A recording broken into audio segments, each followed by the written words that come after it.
Assalamualaikum warahmatullahi wabarakatuh.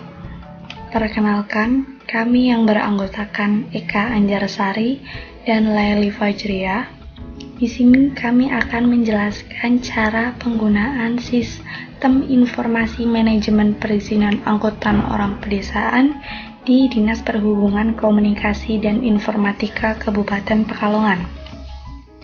Pertama-tama, kami mengucapkan terima kasih kepada Bapak Direktur Akademi Komunitas Negeri Kajen, Bapak Mujianto, Ibu Kepala Program Studi D2 Teknik Informatika, Ibu Fitri Diani, Ibu Pembimbing Bu Rosita Wijayanti, Pak Anom Sejuwati, Pak Imam Pujiono, Pak Muhammad Rizal, Pak Miftahuddin, Pak Bria Yugasa, dan segenap keluarga besar Akademi Komunitas Negeri Kajen. Sebelumnya, kami ingin melakukan aktivitas menjelaskan sistem kami. Yang pertama, kami login sebagai admin.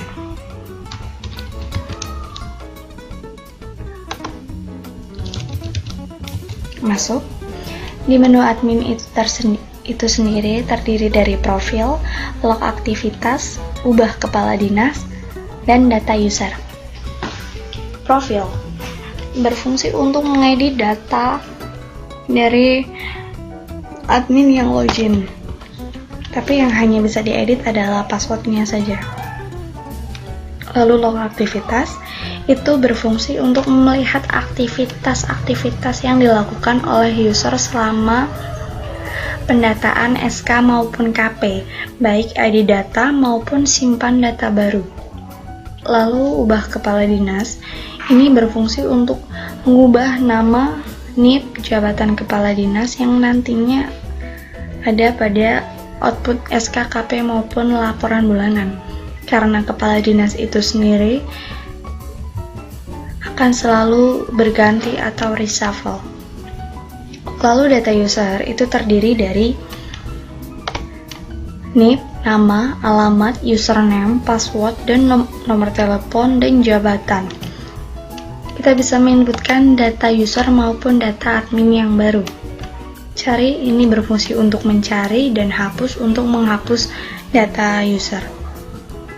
Lalu kita off. Masuk ke menu user.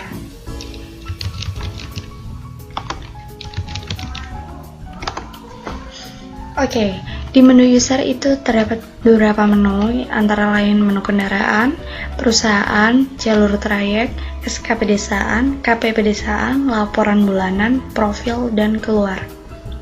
Kendaraan itu terdiri dari beberapa item, antara lain tambah, hapus, data bahan bakar, data merek, dan cari nomor kendaraan. Tambah itu berfungsi untuk menambah data kendaraan, antara lain nomor uji kendaraan, nomor kendaraan, daya angkut, merek, tipe, tahun pembuatan, sifat perjalanan, nama pemilik STNK, ukuran ban, nomor induk perusahaan, bahan bakar, MST, nomor chassis, CBB, nomor mesin, tanggal uji 1, tanggal uji 2, silinder, dan bentuk. Apabila data ini telah diinputkan secara lengkap, maka otomatis tersimpan dan masuk ke dalam tabel di sini. Tombol hapus tidak bisa difungsikan apabila kita belum memilih salah satu kolom yang ada di tabel ini. Lalu data bahan bakar itu berfungsi untuk menambahkan bahan bakar. Data merek berfungsi untuk menambahkan merek perusahaan, dan cari untuk mencari data-data yang terdapat dalam tabel kendaraan. Lalu menu perusahaan itu terdiri dari tambah perusahaan, hapus perusahaan, dan cari nama perusahaan. Tambah perusahaan ada nomor induk, nama perusahaan, nama pimpinan, alamat perusahaan, nomor telepon. Apabila data telah diisikan secara lengkap, maka otomatis data tersimpan di tabel perusahaan. Lalu jalur trayek. Jalur trayek sendiri itu terdapat 3 item atau 3 atribut, antara lain kode trayek, nama jalur, dan keterangan penetapan. Klik 2 kali untuk mengedit dan input baru apabila ingin menginputkan data baru. Lalu SK pedesaan. SK pedesaan itu terdapat beberapa item, antara lain tambah SK, hapus SK, cetak SK, dan cari SK berdasarkan nomor kendaraan. Tambah SK itu terdiri dari beberapa atribut di sini.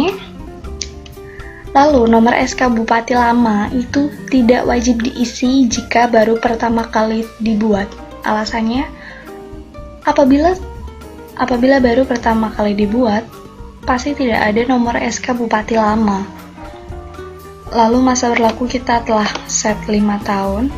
Kode trayek apabila kita memilih otomatis masuk jalur trayeknya, dan nomor uji kendaraan apabila kita menginputkan nomor uji kendaraan dan kita klik enter, maka data otomatis masuk ke sini. Simpan, maka data masuk ke tabel SK, dan ini berfungsi untuk mencetak. Nah, output dari SK sendiri itu ada 3, yaitu cetak SK bupati, cetak SK dinas perhubungan, dan cetak lampiran. Contoh cetak SK bupati. Oke, the document has no page, karena mungkin dokumennya belum lengkap. Cetak SK dinas.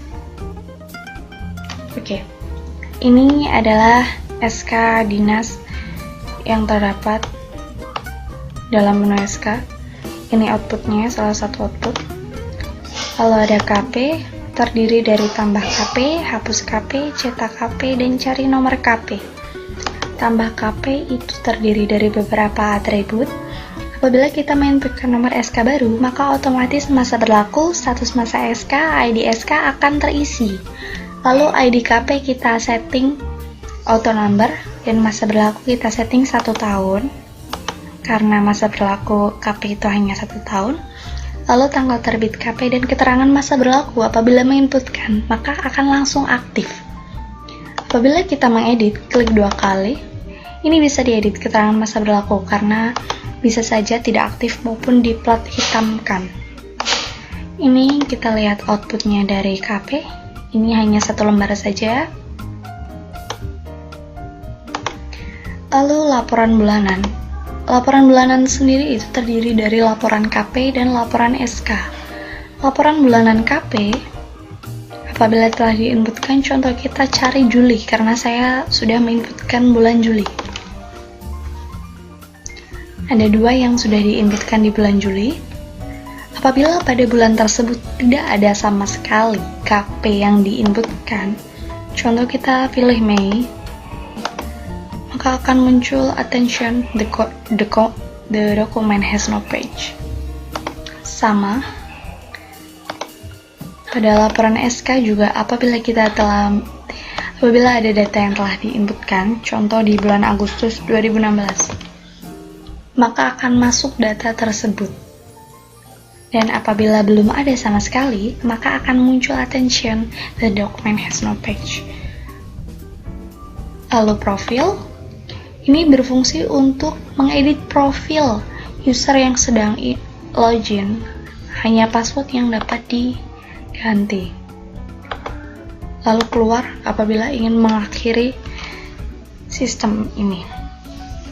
Sekian presentasi dari kami, penjelasan dari kami. Apabila ada salah kata, kami mohon maaf. Wabillahi taufiq wal hidayah. Wassalamualaikum warahmatullahi wabarakatuh.